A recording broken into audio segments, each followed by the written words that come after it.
Welcome everybody to a brand new Blu-ray and DVD out and about video today, and this week sees the release of the final installment in the X-Men saga, X-Men Dark Phoenix, his hitting store shelves, along with the complete fourth season of Supergirl. We are finally getting that big Batman 4K collection set, which should be coming out this week as well. Plus, Criterion is releasing the 1981 John Waters movie Polyester, plus much more. So let's go and see the deals, exclusives, and we're at our first location, Walmart. So let's go in and see what they got. Alright everybody, we are in at Walmart with this display for X-Men Dark Phoenix right here. Not bad at all, guys. And the first thing I'm seeing over here is they have the Blu-ray digital of X-Men Dark Phoenix for $22.96. They have the DVD only here for $19.96. They also have over here, they have the 4K Ultra HD Blu-ray and digital, and it comes with these collector cards, limited edition collector cards, only at Walmart, and that's for $32.96 right here. And I'll kind of show you, because I have on the side here, you kind of see what the collector cards are. The front of the cards are like this. Really interesting designs, actually. And then the back is this. So it sort of makes out the whole Dark Phoenix sort of poster image, where these are actual, like, cool, like, art prints right there on the front side. Not bad, actually. Not bad at all. And Bob and I did a movie review on X-Men Dark Phoenix. You can catch it on the movie review playlist. I'll also put a link down below in the description if you guys want to hear our full and complete thoughts on the movie. And, you know, I do like the X-Men franchise. I like the X-Men franchise quite a bit. You know, it's had its, you know, not so great moments, but I really liked it overall. And I've been a fan of the X-Men franchise for years. When I was younger, I was watching the animated show, which is, gee, that's brilliant. The animated show is awesome, man. I love that show so goddamn much. And I thought the movies have been really good for the most part. Again, a couple not so good ones, but for the most part, I've really enjoyed them. And I really have enjoyed this sort of prequel, different sort of timeline series. I really enjoyed First Class. I thought that Days of Future Past was really good. I really love that movie. I could see the seams starting to show. I could, but I really enjoyed it. And then X-Men Apocalypse happened, and boy, did I... Oh, man, X-Men Apocalypse really shit the bed in a big bad way, guys. It really did. I'm not gonna lie. I was really put off by that movie. I thought they just really did a terrible job on Apocalypse. I thought that a lot of the actors, some were really trying, others weren't.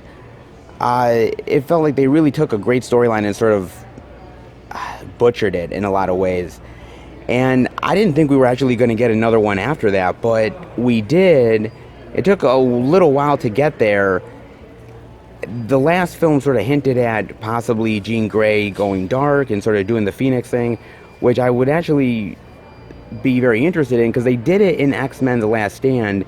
And I know a lot of people got turned off by that, but I actually honestly kind of liked it. It was a different take, but I thought it was okay. And I was really interested to see what they would do and maybe do it justice like the cartoon series did. And the cartoon series really did it justice quite a bit, guys. I thought the cartoon did it really well. So I was really looking forward to it. And they really just turned this into a really bland and dull story. The action here is weak. The villains here are just really dull and boring. A lot of the actors aren't even trying. The script is a mess. The visual effects are a little bit piss poor. It really just went down the rabbit hole of crap, and it was really terrible to watch this go down the toilet as it did, because I really love this X-Men series, but this one felt like they weren't even trying, honestly. There was a lot of stuff wrong with this. I mean, first and foremost, they really butchered the whole Phoenix thing. It's one thing to do it differently, like X-Men Last Stand did, but to try to do it similar and failing, that really, they had hints of going into space. They had hints of doing stuff really cool, but they didn't go there. The villains could have been really interesting, but they failed at doing that. They didn't give a lot of the characters any really interesting stuff to do or any sort of cool moments.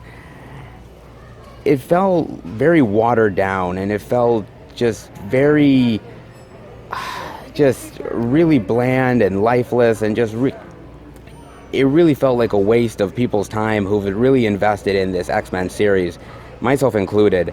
I was really disappointed with this one, guys. I mean, it's not the most terrible movie of all time, and certainly not the most terrible superhero comic book movie of all time, but I was really just turned off by it in a big bad way.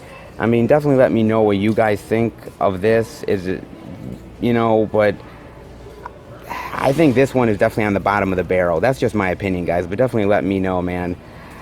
I was just really disappointed in this. Is it as disappointing as Apocalypse? I think it's...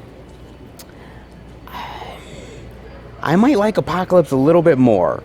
I might, because even though they butchered things, there's still moments in there I liked. Here, I just felt it was very amateurish, and I just felt like if there was effort put into it, it felt like it really was a waste, in my opinion, guys. Definitely let me know what you think of this, though. But, put it over there. But I do like, actually, the collector cards, though. The collector cards are actually really cool, and it's nice to see an exclusive over at Walmart for this. And like I said, these actually look really cool with sort of the different lobby cards and everything. That's actually not bad, though. I do like that. Very interesting exclusive from Walmart. All right, guys, let's see what else Walmart's got. Alright guys, we are over in this section over here, and the first thing I'm seeing is they have the DVD of The Operative for $12.96 right here. Diane Kruger, Martin Freeman. This didn't come to theaters. This was straight to DVD. That's weird, dude. Those are some decent actors and actresses. I'm kind of shocked that this didn't come to theaters. A Tangled Web of Deception and Espionage. Interesting. What's this about? Rachel, young Western woman. Oh, okay, sort of a political intrigue, sort of thriller, spy type of movie. Okay, I do like these type of movies. I really do. I haven't seen a good one in quite a while. There's been some okay spy movies, but nothing really like that, like set my world on fire exactly. The Operative it looks pretty good. I like the synopsis there. I like Diane Kruger. Martin Freeman's a cool actor. I like all of them. I would definitely be interested in The Operative. Shocking this never came to theaters, though. It's weird. If you guys know anything about The Operative, definitely let me know. That's interesting. Then over here I'm seeing they have the Blu-ray DVD of Kung Fu League for $14.96 and the DVD for $12.96. Martial arts masters, mobilize! Oh, good lord, man, what is this thing? I don't think I've heard of any of these people. Maybe I might have seen a movie that they've been in, but I haven't heard of any of it. What is this sucker about? When his manager prevents from getting the girl he loves, he summons the help to learn the highest level of martial arts from the best in history to defeat his enemies who stand in the way of the things he wants most. So basically, this movie is basically saying, oh, hey, by the way, if you want the girl that you can't get, just, get a posse of people to kick the dude's ass, and then you can get the girl. Boy, God, if I only learned that lesson long ago. God, high school would have been a hell of a lot easier. Sheesh. I don't know about this, man. It looks like a revenge flick, but it looks almost kind of like maybe it has comedic elements to it. I don't know. I've never heard of Kung Fu League. I like a good, like, Kung Fu martial arts movie. Is this it? The cover looks kind of weird because the cover doesn't really actually spell out what the movie's about. It just has the guys on the cover looking badass with a martial arts maneuver. Yeah, I'm not sure about this one, guys. It looks kind of interesting, at least curiosity, but yeah, I'm not sure, man. If you guys know anything about Kung Fu League, definitely let me know. Oh, that's interesting. Then over here I'm seeing they have the DVD of Wild Rose for $14.96. Huh. Julie Walters is interesting. Buckley delivers unforgettable star-making. Oh, sort of her rise just to stardom and the complications that she has to go through and being up and coming and everything. Okay, you know, there's been so many movies like this. I mean, The Star Is Born is one that just comes to mind right now. That was good. I like that one a lot. You know, but that had really good music in it. That had great performances. You know, another one I was thinking of was The Coal Miner's Daughter with Tommy Lee Jones and Sissy Spacek, which is a great old school movie, man. That's a great one as well. Great music about Loretta Lynn, if I'm not mistaken. That one's a really great one too. This one looks probably really good. I don't know if it can compete with some of the better ones out there, but Jessie Buckley, Julie Walters, Wild Rose. I like the cover though. The cover looks cool. The synopsis does. Could be a nice little gem to find. It's not bad. Then over here I'm seeing they have Bottom of the Ninth, the DVD for $12.96. With Joe Manganiello and Sofia Vergara. Oh, the ninth. Kind of looks like a cheesy cover though. How's that?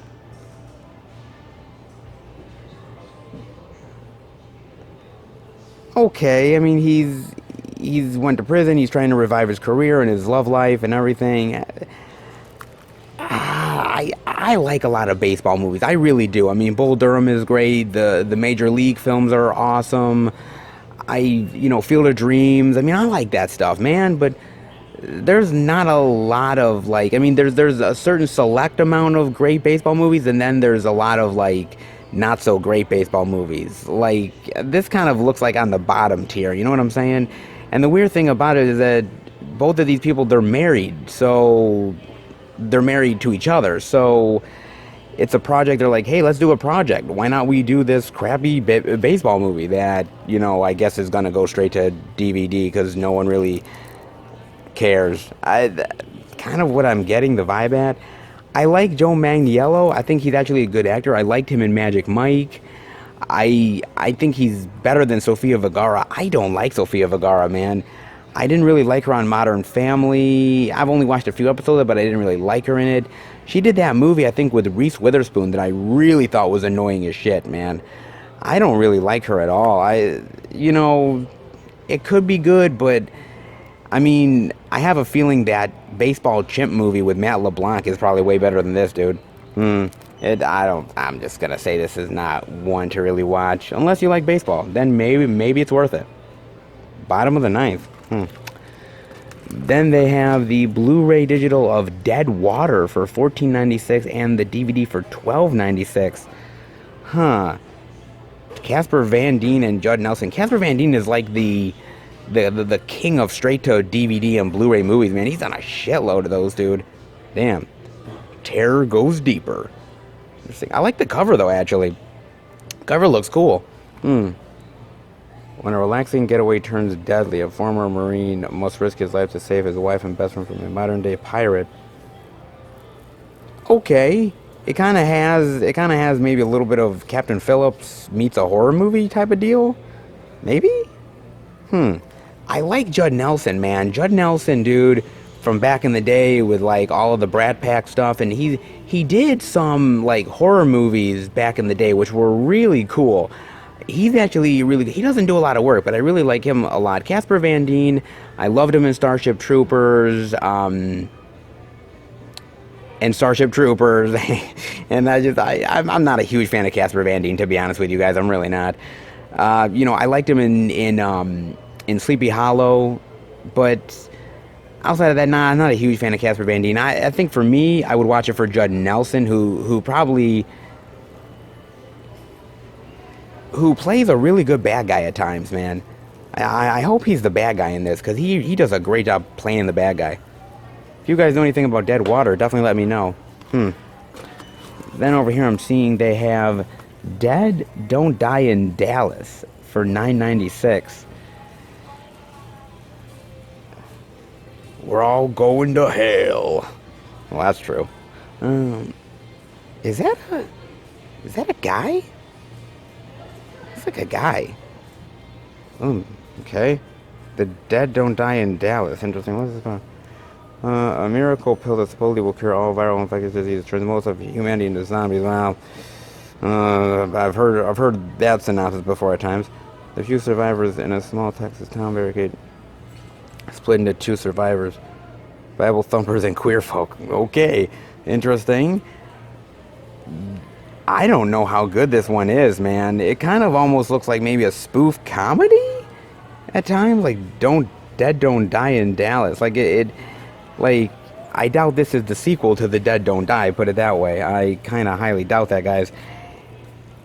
It's interesting. So it's basically Bible people versus the gay community. Is pretty much what it is, with zombies trying to eat all of them. Okay. Something tells me this is really low budget and the effects are not that good, and yeah, dude, I love a good zombie movie, ain't gonna lie, I love a good zombie movie, but this does not look appealing to me. It looks kind of like what it is, which is a straight-to-DVD movie. Yeah, I'm gonna pass on this. I'll stick to some of the more lower-budget, cool, like, zombie flicks that I found over the years, like, from the 80s and 90s. Yeah, sometimes I think, like, they can't do zombie movies like they used to in the past. Is it just me, or I'm starting to really think that, but yeah, I'll pass on Dead Don't Die in Dallas. Is that a girl or a guy, dude? I'm really confused. Okay. Then the next thing I'm seeing over here is they have The Night Sitter for $9.96. I actually watched this one on Amazon Prime. I watched this one because it was actually supposed to come out like a week or so back, and for some reason it didn't come out, and now it's coming out now, which is interesting. I like the cover though. The cover is really cool. Don't read this bedtime story aloud. Nice. The cover is really cool though, man. I like that cover. It's not a bad movie. It's basically about this chick who poses as a babysitter to sort of steal stuff, and they sort of accidentally, resurrect these witches, and sort of all hell breaks loose. I liked it. I thought it was good. I liked the witches. I liked sort of the bloody and gory terror. I thought the teenagers were really cool. I liked the little kids. Like the little kids that the teenagers babysitting. I think she's actually really cool. I think those are really cool. It's not bad. It has sort of moments of sort of stupidity, and it's kind of dull at points, but I mean it's still a pretty decent movie, especially if you want, like, sort of evil entities terrorizing kids and teenagers. It's not bad. Definitely give it a look. Night Sitter. Actually, again, I think the cover looks really cool, man. Then over here I'm seeing they have The Mummy Rebirth for $9.96. What is this sucker? Rising up to command an army from hell. God, that cover looks interesting. Jeez, looks really cheesy as shit. Okay. The balance of power has been swayed. Two treasure hunters uncover us. Don't wait a moment. Oh man, dude, this looks terrible. Woo, man. This looks really rough, man. Yo. And I thought The Mummy with Tom Cruise was bad. Oh shit. Look at that weird creatures. It looks like the CGI is like terrible from the late 90s. Yo, man. Man, dude, yeah, this looks really bad, man. The acting and the CGI effects probably look like garbage. Yo. You know what, though, man? I mean, I like the Brendan Fraser Mummy films. At least the first two ones I like. I like that old school stuff with Boris Karloff and stuff, but man, they gotta do better with these universal horror monsters and stuff like the Mummy. I feel like they're getting like shortchanged, dude. Really, like movies like this really give those characters a bad name, man. Yeesh. Mummy Rebirth. Yeesh. Stay very far away from that one for sure. Then they have the DVD of Alien Invasion for $12.96 here. Encounter from Hell. You know, we're seeing a lot of the covers that have hell on it for some reason. Alien Invasion. It looks. I like the cover though. The cover looks actually really cool, and I'm not gonna lie because I'm not gonna lie because like I'm looking at this cover, and if I was in front of an alien like that, I'd probably piss my pants, dude. I would literally like piss my pants, man, being that close to an alien. Holy crap.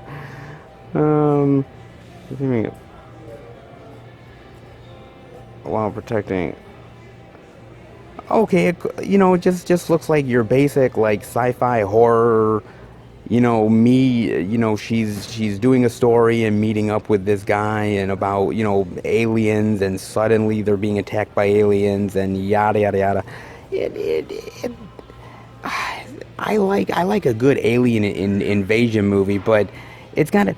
I think it can't be too like CGI heavy. It's gotta be sort of like the monster in the shadows type of thing, where it's effective and creepy, but it's not like it doesn't look like too cheesy and ridiculous.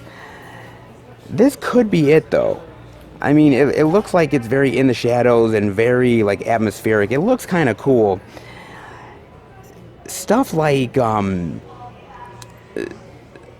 those big like straight to DVD alien invasion movies where like they have the huge spaceships and everything.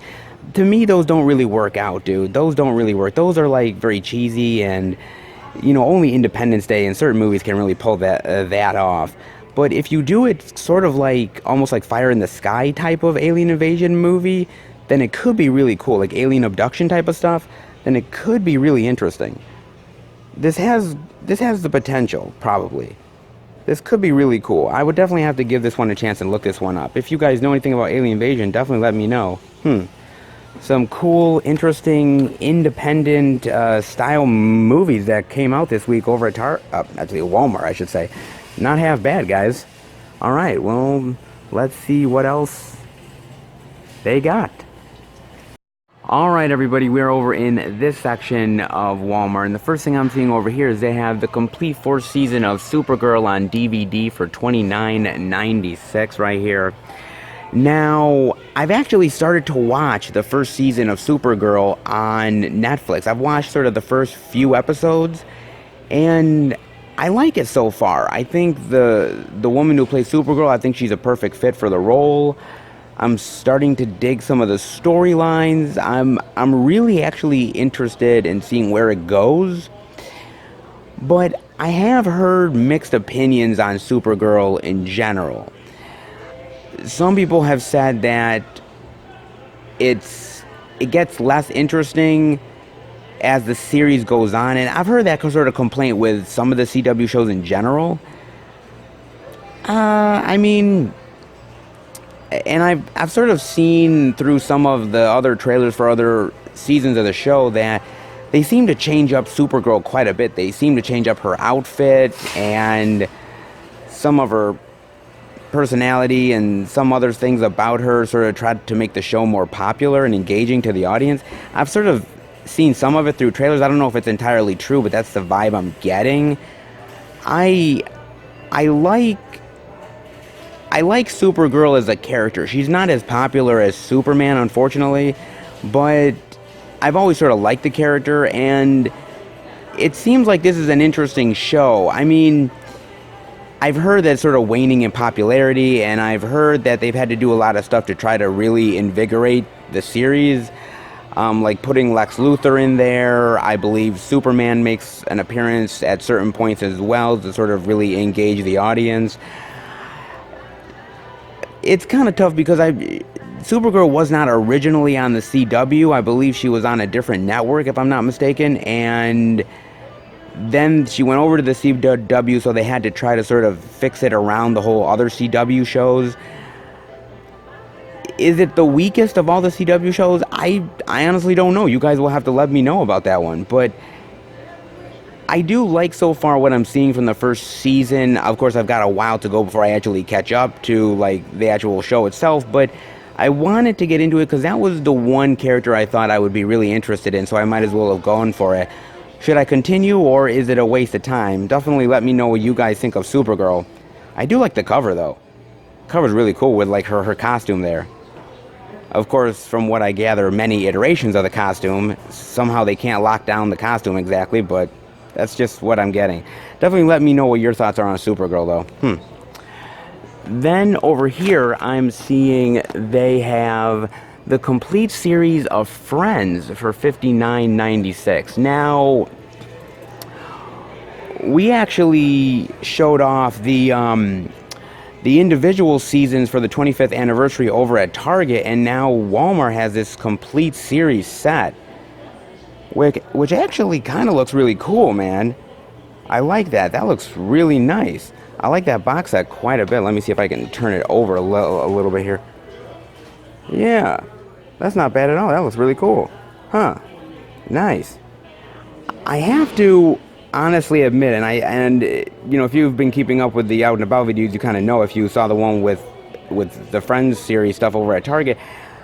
I've never really gotten into Friends. I've watched some episodes and I thought it was good, decent, but it was never for me. I didn't really get into it as much as other people have, but I know people who are into this are hardcore into it. They are heavy fans.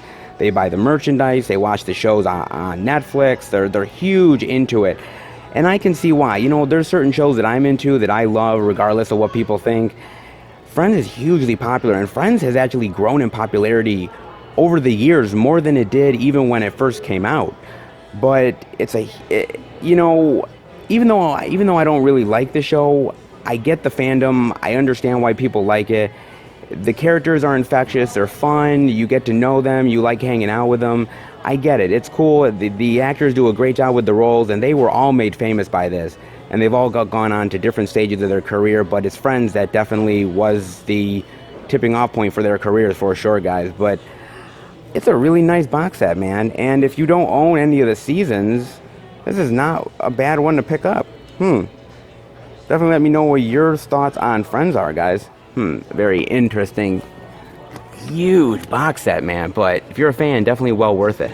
Alright, guys. Well, that does it for this section. Let's see what else they got. Alright, everybody. We are over in this section, which is the seasonal area that has all of these horror movies right here. Nice. They finally have a sort of horror section there. It's September. They were bound to start to have it, and very cool that they have it over here right now. And the first stuff I'm seeing over here is they have all of those sort of slipcovers that we saw over at Best Buy and Target. Those sort of ones with all of the googly eyes there. Yeah, with all of the moving eyeballs. Very interesting. They have the DVD of It, the 1990 version. They have the Blu-ray of it. They have The Shining. They have The Exorcist right here. They have the Conjuring collection right here. Let's see if they have anything else. I think it's just those ones that they have for right now over here. But actually really cool, because I thought maybe we'd see it at Walmart, but I wasn't quite sure, guys. Glad to actually see it. And some of them here, like the It ones and everything, they all have $8 movie cash towards It Chapter 2, if you guys have not caught it yet.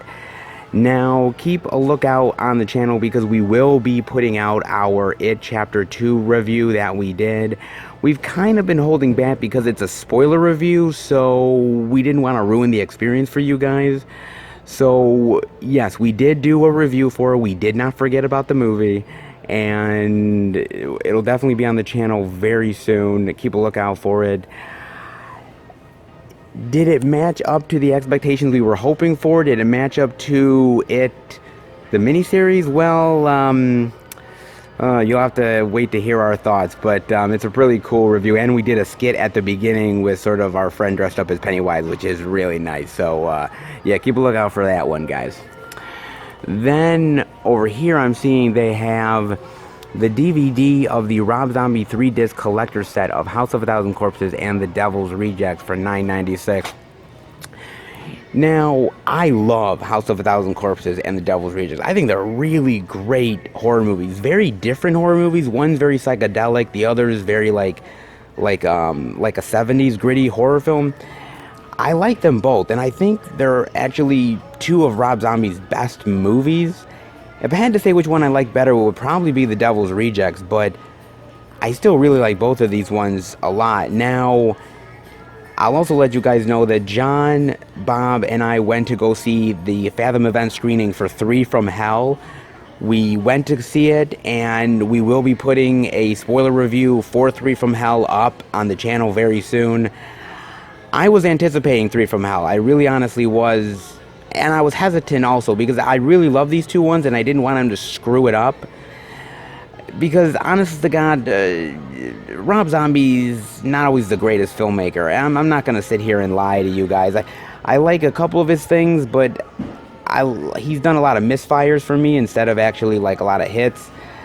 So I went in with a little bit hesitation on it, but really excited still at the same time to see these characters back again.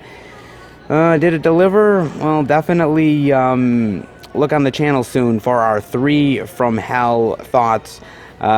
Very interesting indeed, put it that way. It's a long review. We had a lot of stuff to talk about, but by all means, it was an experience, put it that way, guys. Definitely keep a lookout for that one. Then over here I'm seeing they have the DVD of the Blair Witch Project and Blair Witch double feature. Now, I will be perfectly honest with you guys. I stayed away from Blair Witch. I really did. The second Blair Witch, I heard a lot of bad things about, man. I really did. That movie, I heard a lot of terrible things. Like, people really was like, stay away from this thing. This thing's garbage. So I stayed away, man. But I remember when the first Blair Witch Project came out, and talk about like using the internet to your advantage. You can't even do that anymore. Like what they did, people thought this was real, that they took this real footage and put it in the movie theaters, and the whole campaign was brilliant. And I remember my mother knew people who went into the Blair Witch Project and watched it, and there was some differing opinions. Some people really liked it, and other people were a little bit turned off and thought it was boring. I watched it years after, and I liked it well enough. I thought it was good. I thought at that point it was really hyped up, so it wasn't as good as I thought it was going to be. But I think if I were to watch it if I were to watch it, again after so many years, I would probably enjoy it, because I really did like the atmosphere and the characters, and I thought it was pretty good. Definitely let me know what you think of the double feature, and is Blair Witch worth it? Because trust me, I've heard really bad things, guys, really did. They have Boo and Boo 2 for Tyler Perry's there. They have Texas Chainsaw Massacre for $5. Now, this is actually the one that was originally called Texas Chainsaw 3D. And I saw this in the movie theater with John, and this movie is terrible, dude. I did not like this movie at all, dude. The teenagers are incredibly stupid. Grandpa Leatherface is, it is what it is. We didn't enjoy it. Alexandra Daddario did an okay job, but we still really didn't love her in the movie. We just thought it was really formulaic. We thought it was really dull and boring, and it did nothing new or interesting for the actual, franchise exactly. Yeah, we thought this one was a really big waste of time, guys. We honestly did. I mean, I really do like the Texas Chainsaw Massacre series, especially the odd ones, like Next Generation, but yeah, this one I didn't really enjoy, guys. I hate to say it. If you do, I can't fault you, but I didn't like that one. Man. They also have the Phantasm 5-movie DVD collection for $14.96 right here. And, dude, if you guys have never seen any Phantasm, get up on it, because this is really fucking good. Phantasm is an awesome series. Well, yes, Phantasm is an awesome series. I don't really like Ravager. Ravager I was not a fan of, but the first 4, is brilliant. And Don Coscarelli directed the first 4, and he is awesome. He was a fantastic director. These movies are really, like, great because you don't know whether it's a dream or it's real. And I love the Tall Man. I think Angus Scrimm was brilliant as a Tall Man, a great horror villain. He was awesome here. I do own that Blu-ray set. If you guys, keep up with the videos, kind of see it on the shelf there.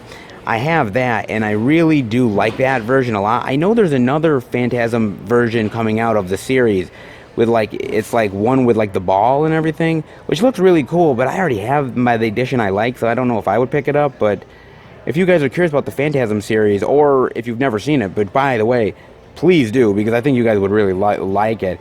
They get progressively better and more cheesy, but that's the kind of horror movies I like, so that's what I get into. But yeah, this is really cool, dude. Phantasm. I love Phantasm. They got the Purge 4-movie collection. I actually heard they're doing another Purge movie. They're doing another Purge movie, I heard. And I'm kind of like, I'll watch it.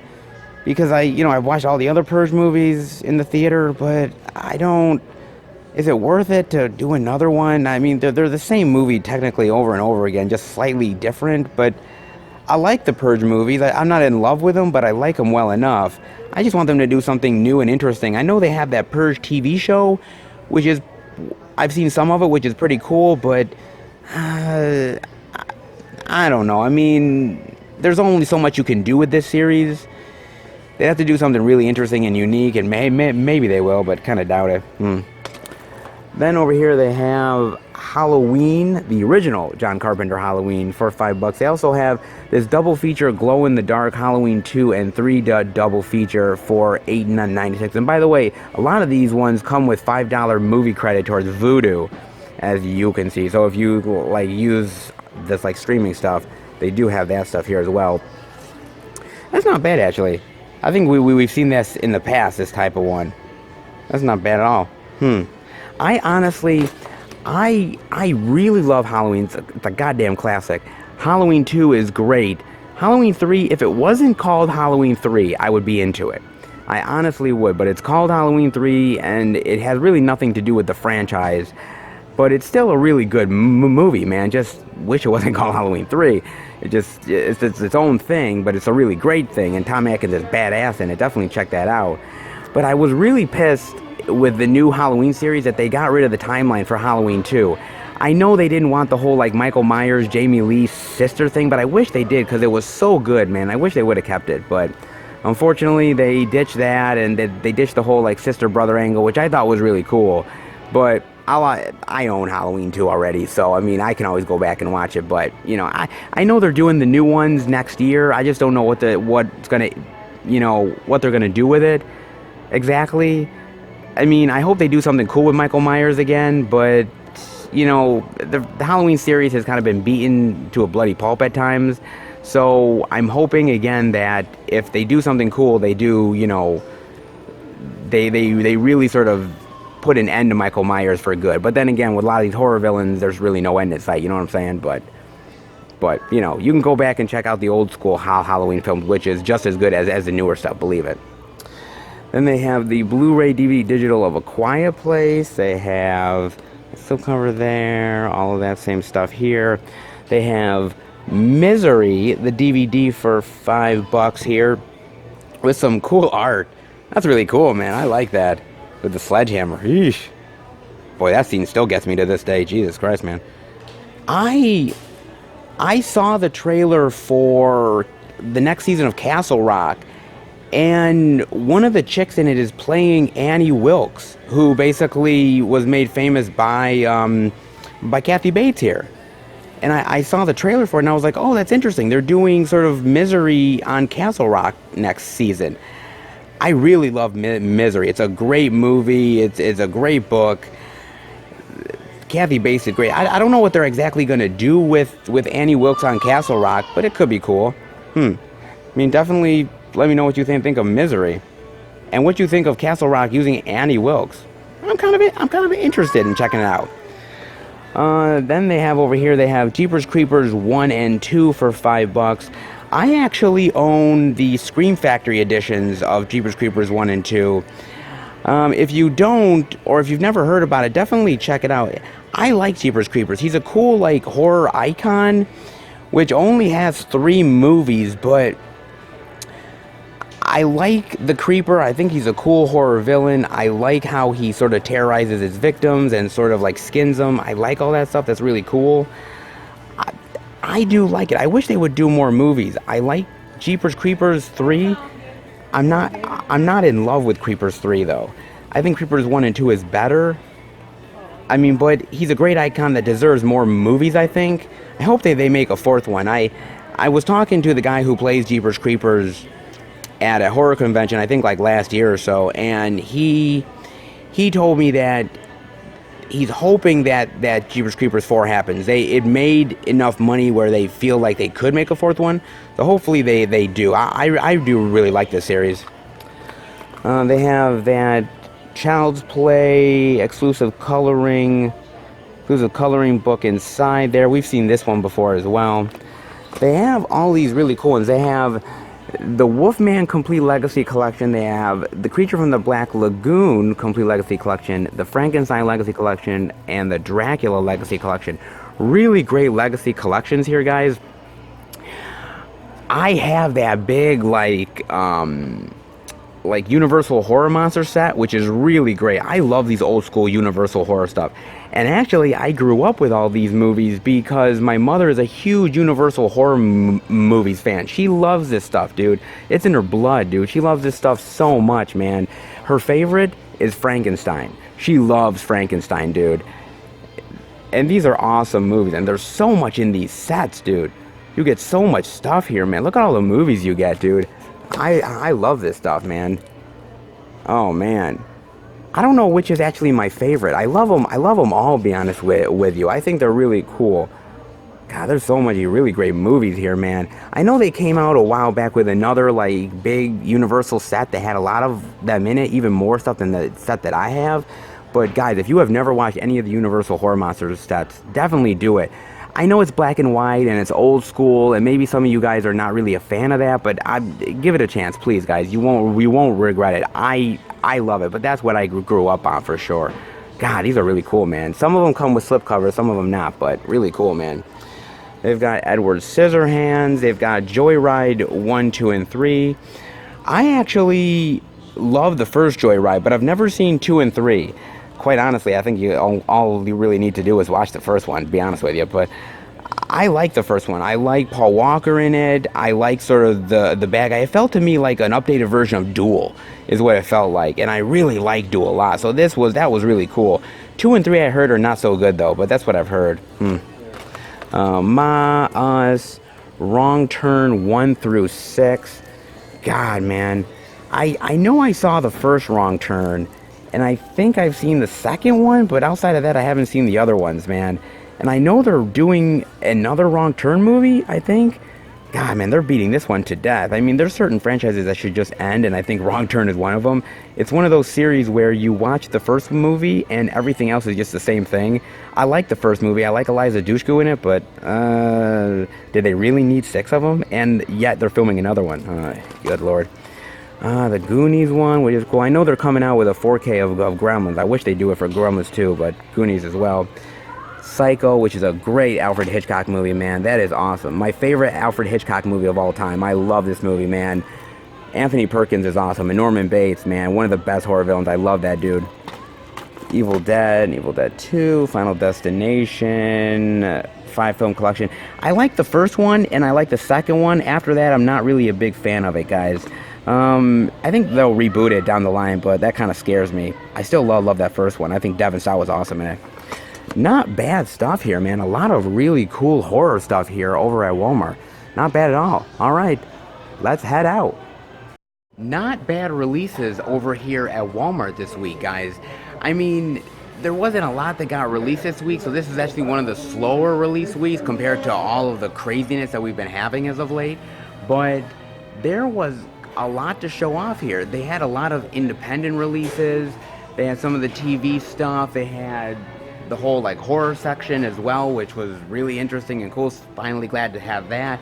And it was also really weird to see a display for X-Men Dark Phoenix, and an exclusive at that, because the movie bombed at the box office. So the fact that they actually invested time into a display is really shocking to me, because I thought we weren't going to get a display for X-Men Dark Phoenix. There's other things I thought we would see displays for, but certainly not Dark Phoenix. So that kind of shocks me a little bit. But I guess if we had a display for Hellboy, which really bombed at the box office, then why not X-Men Dark Phoenix? Still really cool to see the display and the cool exclusive there with the collector's cards. Not half bad at all, and not half bad in general here.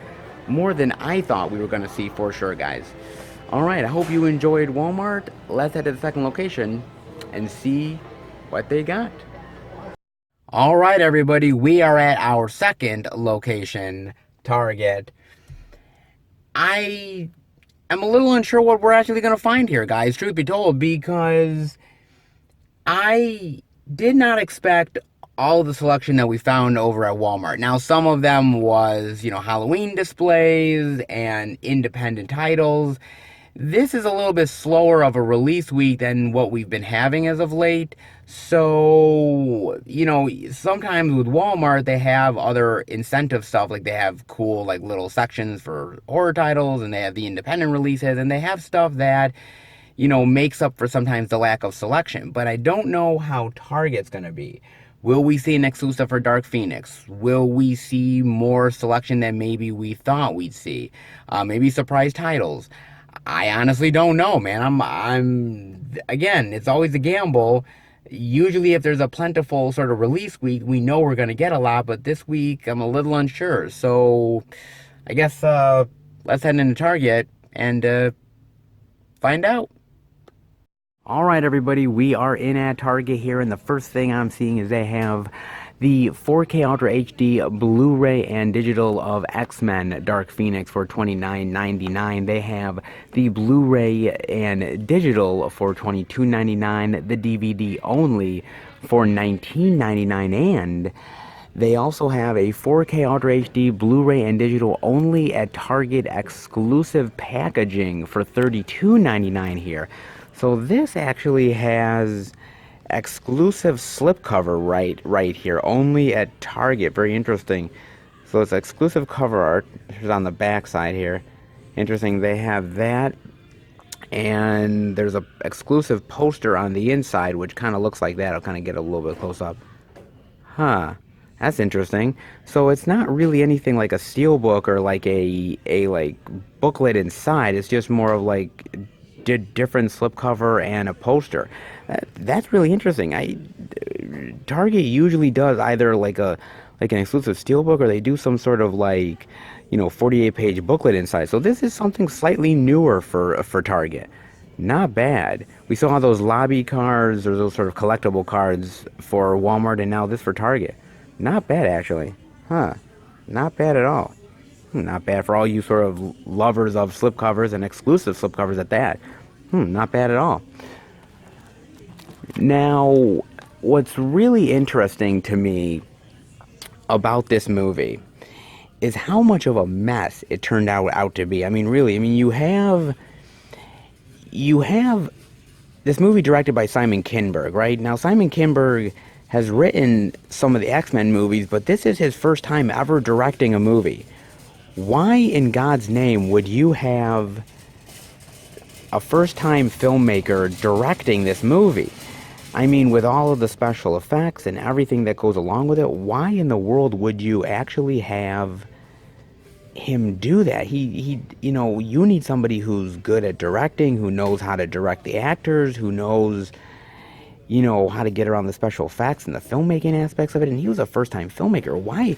Again, that part baffles me, and as I said, it just felt like a lot of these actors weren't really trying, man. I mean, Jennifer Lawrence, it felt like she was just completely disinterested in this movie. The makeup effects with her, I've heard people argue that the makeup effects look more like how she did in the comic books or something. I mean, maybe that's true, but I think they kind of look cheap. They look cheap and cheesy. I really do. Even Fassbender and McAvoy, they seem really disinterested. They seem like they don't really care, and it feels like they're just going through the motions, and they were one of the strongest parts of the other movies. So, I mean, they seem disinterested. Jessica Chastain playing the actual like alien villain, she really felt bland and lifeless. And on top of that, this movie had so many other issues. I guess they changed the whole entire third act of the movie because I guess it was too similar to Captain Marvel. From what I guess, I mean, it was going to be in space, and there was going to be this whole space battle and everything. And I guess because it was too close to, the whole like Captain Marvel sequence and everything, they decided that. In fact, the aliens were supposed to be the Skrulls. They were supposed to be the Skrulls that basically Captain Marvel introduced, and so that got all changed because once Disney bought them, I guess it was like, okay, we got to change this whole stuff because it's too similar to that. I don't know why they didn't stick to their guns and just do the actual, like, original third act ending. Why didn't they just keep the aliens as the Skrulls? Why didn't they just stick to their guns? They had to change the whole thing. And honestly, the train sequence at the end, I don't think is as good. It feels really cheap. It doesn't feel like it's this big epic X-Men movie like I was hoping it was going to be. It felt very self-contained. I would love to see that. I would honestly really love to see that third act ending. I'd love to see what they did with it, but I am having a feeling that maybe we're not going to get it. Maybe we will in the deleted scenes, but something tells me that we're just never going to see that type of third act. I just felt like there were so many script revisions, and they had to go and reshoot certain scenes, and Jennifer Lawrence just wants out of this franchise, and the other actors look like they don't really care. This one felt like it was destined to fail from the get-go, dude. I mean, I know a lot of people complained about the whole like thing with Disney buying them and that, they didn't put a lot of promotion into the movie or everything, but if you really look at the history of the production of this movie, it was doomed before Disney ever bought it, man. I mean, really, it was. The test screenings were not good, and they had to change things up. I like a lot of these actors. I like Sophie Turner. I like James McAvoy. I like Fassbender. But for me, man, it just feels like, God, this franchise just really took a dive, man. It really honestly did. I mean, like I said, you have great two movies in First Class and Days of Future Past, and then you have a not-so-great movie in Apocalypse, and then you have a really, really sort of disaster movie in X-Men Dark Phoenix. It's sad that this is the way it has to go out, but, unfortunately some of these franchises go out with a whimper instead of a bang, and that's what X-Men Dark Phoenix did. It's a real shame, man. I mean, there's some good parts in here, but the bad, unfortunately, really does outweigh the good here. It's a shame, man.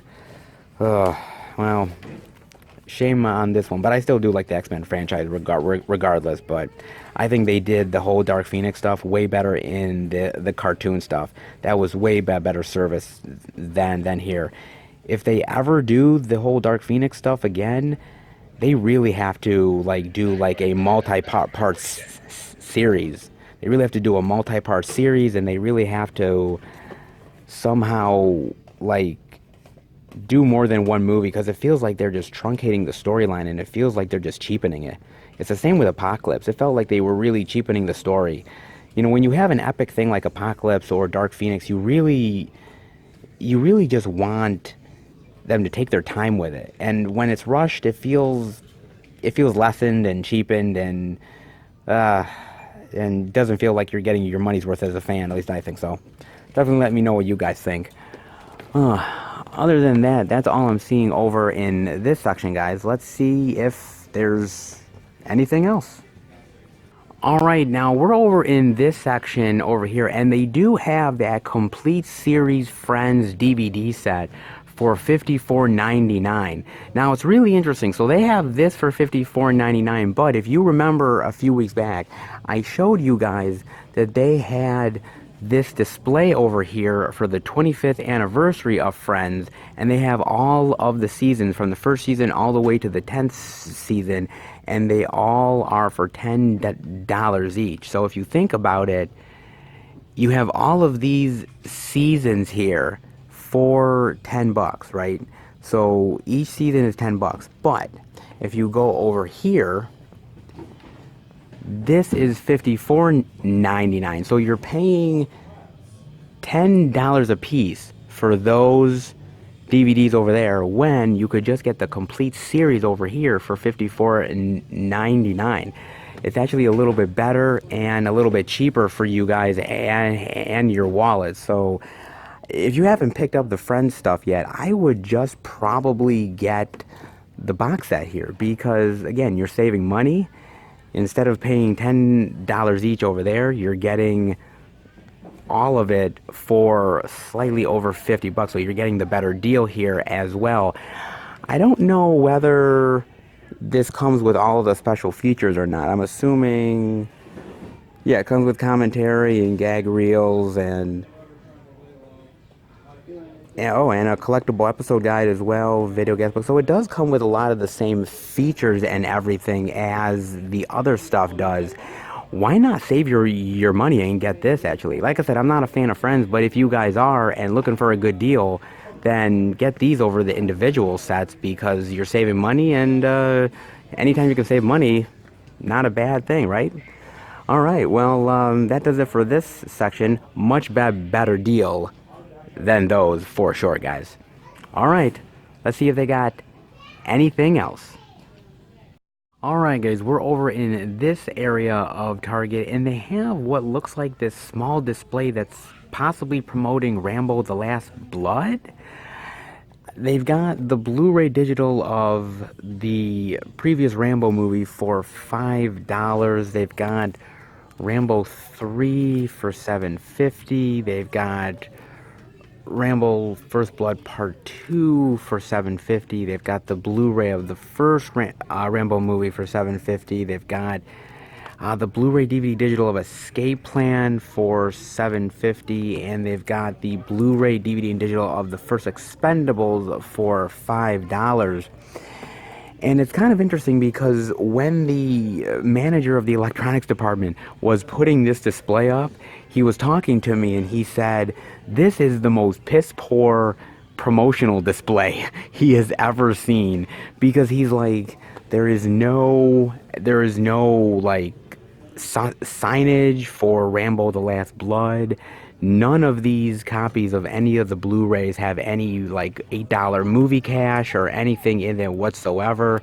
Like, he's like, if they're trying to promote Rambo: The Last Blood, then they're really doing a crappy job at it, unfortunately.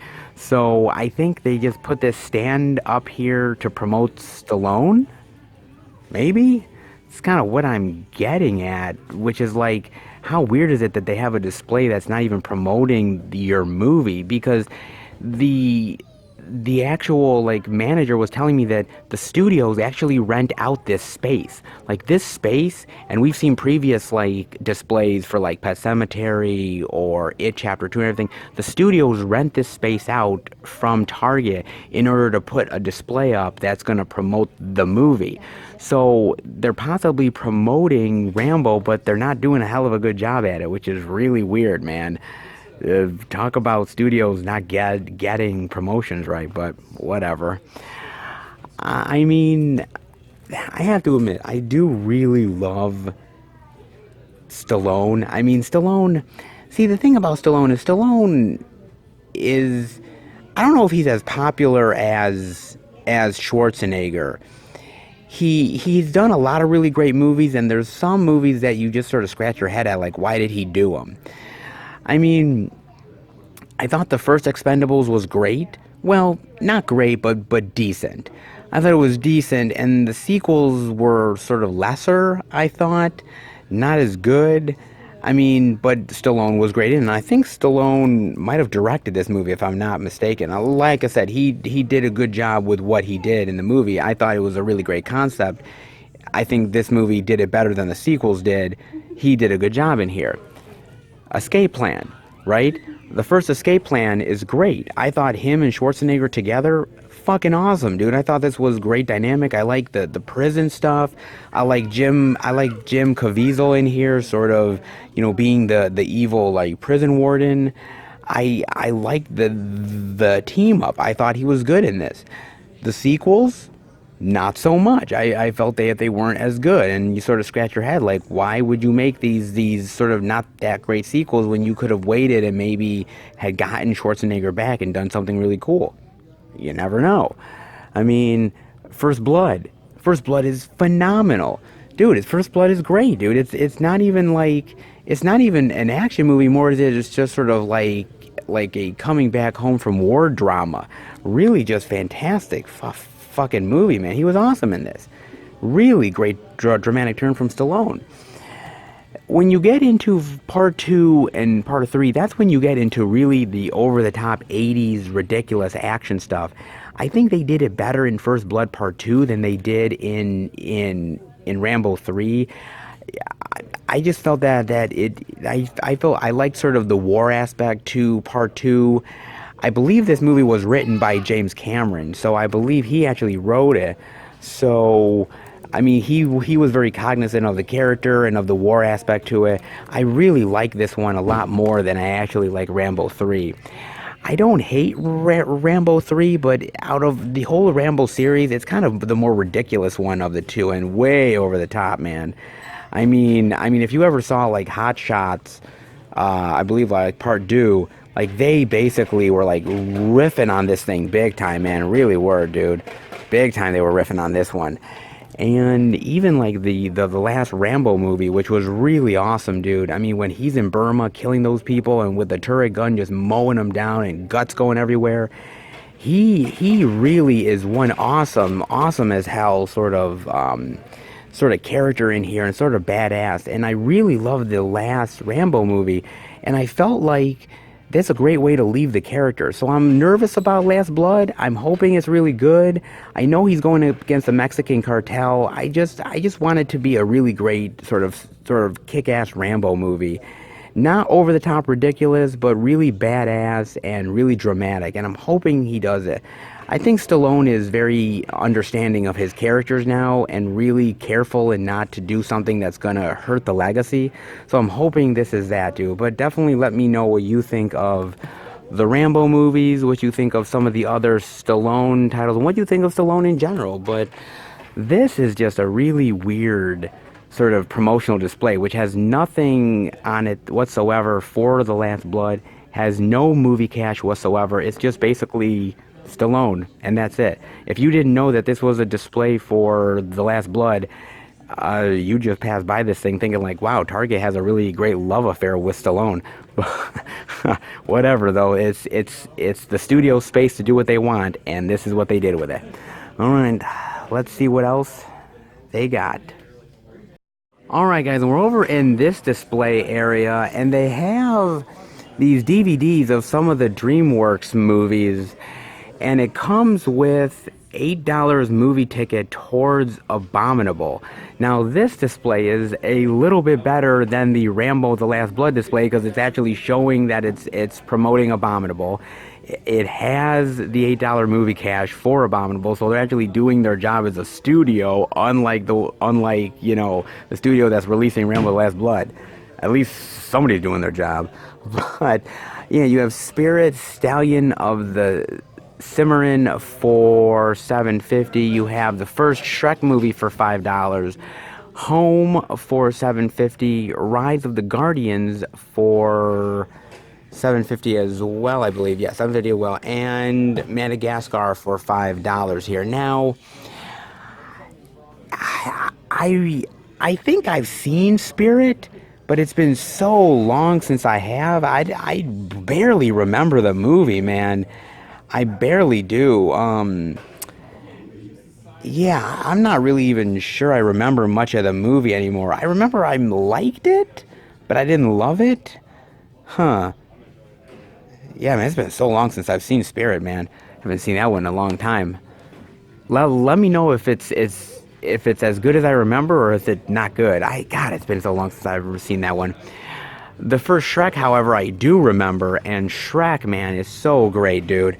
I really love Shrek. The first Shrek is phenomenal, man. One of the best animated movies that I've seen. I love the comedy here. I love Mike Myers. I love Eddie Murphy here, Cameron Diaz, the voice acting here, the animation. So fantastic, dude. John Lithgow as the villain. So great, man. I think Shrek and Shrek 2 are really great movies. When you get into Shrek 3 and Shrek 4, that's when I'm kind of like, I watched them, I didn't love them. I felt like they peaked at Shrek 2, but the first Shrek, dude, is awesome for kids, man. Home, I never saw Home. I never saw this one, so I can't really comment on Home. Looks like a weird, really weird alien, dude. Jeez. Huh. I don't hear many people talking about Home. It's sort of said that it's a new animated classic, but I don't really see many people talking about Home when they talk about like animated movies and classic animated movies. Is it good? Definitely let me know what you guys think of Home. And I don't think I've even seen Rise of the Guardians either, but I do remember the trailer for Rise of the Guardians, and I did like the whole concept of like the whole like Santa Claus and the Tooth Fairy and Jack Frost Easter Bunny. I like the concept of it, and I like that idea behind the movie. I thought it was really cool. Like they're all guardians and everything of like the world. I thought it was really cool, the trailer, but I never saw the movie, man. It does look pretty cool. Like I said, the animation does look cool and everything, and it would seem like a cool family movie. But yeah, I didn't never check this one out. If you guys think it's worth it, definitely let me know about Rise of the Guardians. And then I did see Madagascar, and Madagascar, I do really like that movie. I think Madagascar is a really fun animated movie. I really like Ben Stiller here and Chris Rock, and I think it's a really fun sort of goofy, adventurous, animated film. I like the adventures with the animals. I think it's a really great one for kids. I really do. I can't say I love all of the Madagascar movies because some of the sequels I'm not in love with, but I think the original Madagascar is still really fun and still a really great one for kids. And honestly, I think DreamWorks does a really good job with their animation. They're not Pixar, and Pixar is still king, but I do like DreamWorks, and I think DreamWorks is still good, but I think companies like Pixar and Illumination and a few other ones, I think have done better jobs as of late compared to DreamWorks.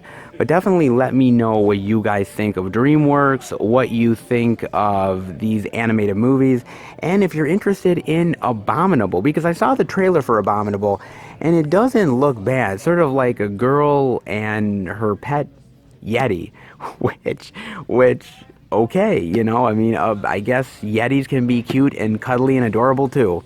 Why not? Why not? They eventually become ferocious and rip off limbs, but that's when they become adults. But in the meantime, they're cute and cuddly for the kids. But cool that they have the $8 movie cash, and that they actually have a little bit better of a promotional display than the last Rambo. All right, guys, let's see if there's anything else. All right, guys, we're over in this section of Target where they have some of the TV stuff that got released this week. And the first thing I'm seeing over here is they have the complete fourth season of Supergirl for $27.99, the Blu-ray digital for $32.99. And I'm always curious, why is Supergirl not as popular as Superman? I've always kind of been curious about that. I mean, I've always been more of a fan of Superman anyways, but whether it's the comic books or the TV show stuff or even the movies, it always felt like, Supergirl never got the proper respect that she deserved. I mean, I remember that 1984 Supergirl movie with Helen Slater and Faye Dunaway. Oh man, dude, I remember that one, man, and that is kind of a really cheesy movie, man. I mean, they're fighting over a guy, for God's sakes. I mean, that's pretty much what they're fighting for is a guy. So that says a lot right there, man. and it was never as good as the Christopher Reeve stuff, and it always felt like Supergirl sort of got shortchanged over Superman. I don't know whether it just never caught fire enough, or they never promoted it enough, or Superman was always more in the spotlight. I mean, sort of what I'm getting with this show, from like what I'm hearing online and on forums from people, is that Supergirl is good, but it's not great. And when they bring in certain things from Superman's past, or bring in Superman himself, like bring in Lex Luthor and some of the Superman villains, that's when the show starts to shine, because they take the Superman mythology and they put it here into Supergirl. I'm just kind of curious, does Supergirl need Superman? Is that what this series needs? Or should Supergirl really more stand on her own? I've always felt like Supergirl has always needed Superman in one way or another. Like she's needed the popularity of the character to keep her going. That's what I think. I mean, definitely let me know what you think, whether or not Supergirl can sort of stand on her own, or does she need sort of Superman to sort of lift her up. Unfortunately, I love the character, but I really do feel that she's sometimes, not as in the forefront or as popular with the fan base. And when you bring in those Superman elements, that's when you can really see something cool.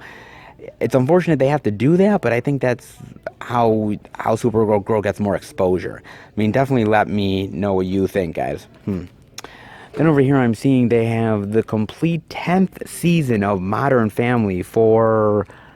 they don't have a price. Okay.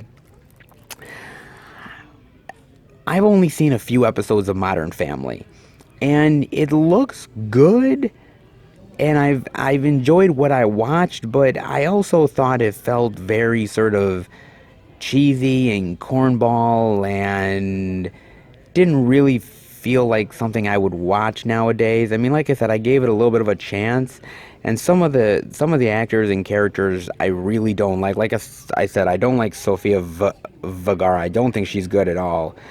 I like Ed O'Neill. I think Ed O'Neill is brilliant from Married with Children. I think he's awesome, and I think from what I've seen, he does a good job here.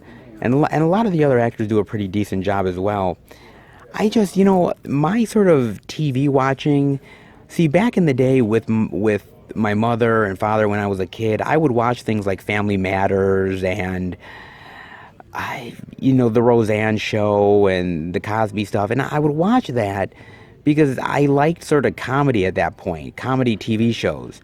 I haven't watched for a long time, I haven't watched a comedy TV show on a regular basis since The Office. And I just don't think there's a lot of comedy out there, TV show comedy, that's just not up my alley. I don't know why. I don't find it humorous, or I think some of it feels forced. Like I said, my TV habits more go towards sci-fi and horror nowadays. Comedy, it's really got to pull me in, man, in order for me to really get involved with it. Like I said, something like The Office really did.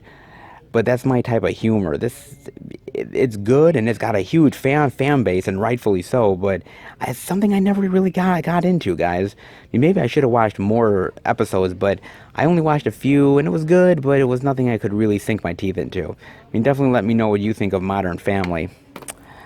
Then the other thing I'm seeing over here is they have this PBS documentary, Country Music, filmed by Ken Burns for $57.99. Is this Burns 8-part 16-hour documentary series? God damn. Wow, man, this is one hell of an involved documentary. More than 8 years in the making, the film. Wow. That's probably if you're a fan of country music, that's probably really cool. Truth be told, I'm not a huge fan of country music. Maybe you guys are going to kill me, maybe not. But I don't hate country music. I like some of the Shania Twain stuff. I like some of the Sheryl Crow country music stuff. Florida Georgia Line, I like that stuff quite a bit. Some of the old school country stuff, and just a lot of the other mainstream country stuff. Even Garth Brooks. I could never really get into country too much. It just was never something I grew up with. My mother was never a fan of it, nor was my father. And there's only certain songs that I really ever get into that really interest me. Like I said, when I really like a country song, I really like a country song. But It's very few and far between, man. Really, honestly is. But if you're a music connoisseur or really love country music, this seems like something that's really cool, man. Very involved, 16 hours documentary. It really probably does a good job in delving into the history of country music and the phenomenon of it. And wow, that's really interesting. They don't do as many of these documentaries for a lot of music genres, but country music is extremely popular, and rightfully so. It's got its fan base, and a huge fan base at that. And I can't fault people for loving what they love, because I love certain things that some people don't, and maybe I don't get the love sometimes, but I can appreciate people's love for it for sure. So, God, if you're into country music and sort of music documentaries in general, this is probably a really cool one. PBS always does some really cool documentary stuff, and this definitely looks like something that would be up a music fan's alley. Very nice. Not bad. And not bad over here in the TV section, guys. All right, let's head out. It's not terrible here, but it's not exactly great either.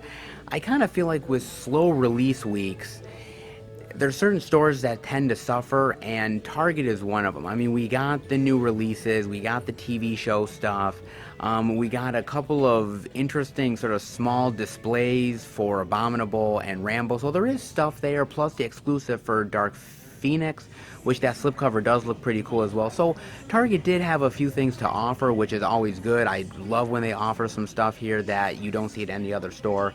But other than that, it is a slow release week, and we're not going to see a ton here. I kind of knew we weren't, but I think next week we're going to find a lot of really great stuff here. There's a lot more selection to show off, and more selection means that Target will have more to show off, which is always a good thing. Not terrible here. Could have been a little bit better, but not bad. Hope you guys enjoyed it. Let's head to the third and final location and see what we can find. I was thinking about this, guys. Even though it's a slow release week, there's still actually quite a bit of stuff to show off. I mean, even on slow release weeks, we still get a lot of physical media to check out. It's just how it is, guys. It's just how these out and abouts roll. And could we save the best for last? Well, we're heading into Best Buy to find out, baby. New releases, exclusives, niche titles. Best Buy always usually delivers, and this week, well, even though it's a slow release week, it still might actually be able to be a great one for Best Buy.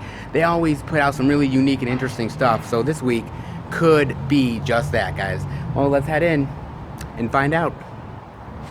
Alright, everybody, we are in at Best Buy here under the new release banner, and the first thing I'm seeing over here is they have the DVD of X-Men Dark Phoenix for $19.99, the Blu-ray digital for $22.99, they have the 4K Ultra HD Blu-ray digital for $29.99, but that is not it, guys. They also have a 4K Blu-ray and digital limited edition Best Buy Steelbook here for $34.99.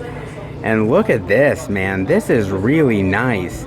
I really like this Steelbook quite a bit, man. I like sort of the Phoenix with the fire and everything. That's really cool, man. We've seen a lot of really cool, like, sort of art style exclusives this week, man. And this is definitely no exception. Looks really nice, man. And as you can kind of see on the inside there, I'll kind of show it off a little bit. I can get close up. Nice, not bad at all. This is a really nice one, man. Very different from this art. I don't know which one I like better. I think I kind of like this better because it has the characters on it, but this is really nice too, man. Really cool. Yeah, I like that one quite a bit. And I'm kind of curious what's going to happen with the X-Men franchise now that Disney officially owns it. I mean, I know they're going to reboot it. I mean, that's obvious, but I mean, how are they going to handle this? Because I've heard so many rumors. I've heard that there's going to be like an X-Men versus Avengers crossover event. I heard they're going to be introducing the next Avengers movie. I've heard standalones for certain characters. I've heard so many rumors right now, and all they really are rumors. Nobody really knows what's going to happen with it. I mean, I'm glad Disney has it because I trust in Kevin Feige, and as long as Kevin Feige continues to sort of shepherd this whole, like, superhero Marvel universe along, then I'm still cool with it.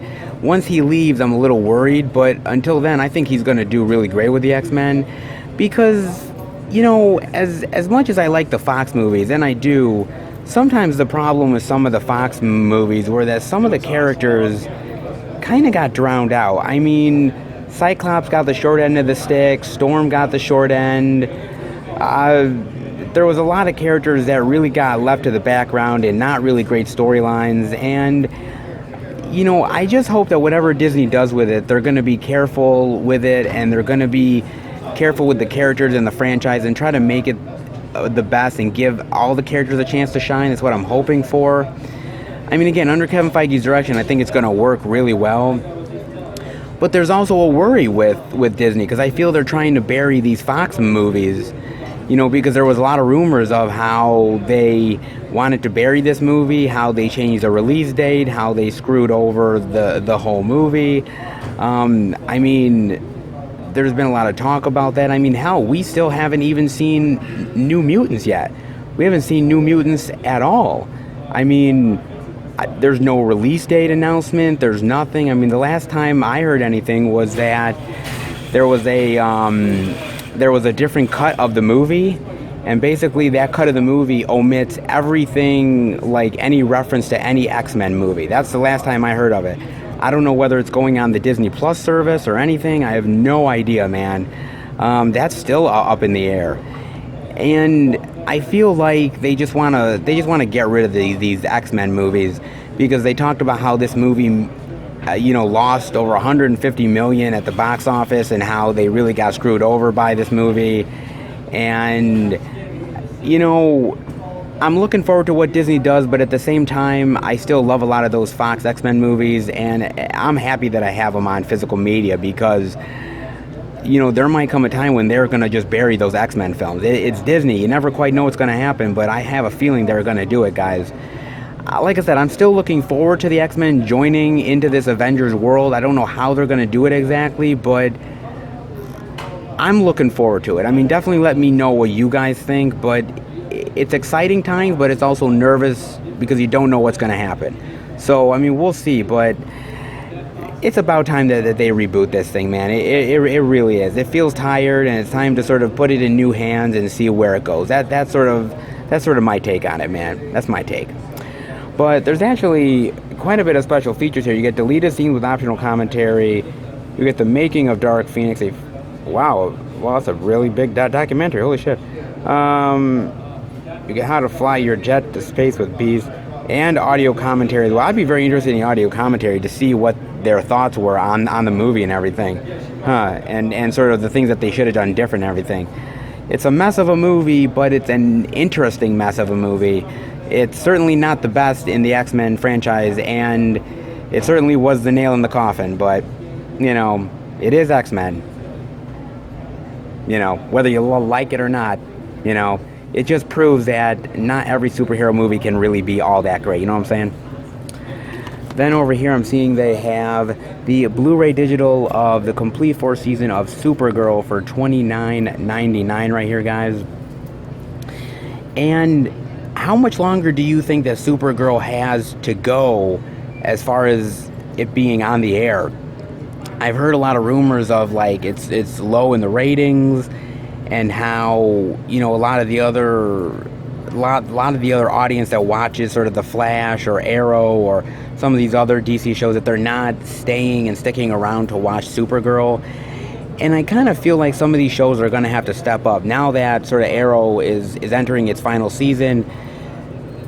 Shows like The Flash, Legends of Tomorrow, Batgirl, this one, they have to step up. Who's going to be the main supremacy of the CW world, I guess? Like I said, I've watched only a few episodes of the first season. I like her. I like Supergirl as a character. I just want them to do her justice. And that's the problem I have with the CW, is I see Smallville, and I hated Smallville, dude. I just felt like Smallville was just a really watered down Superman version.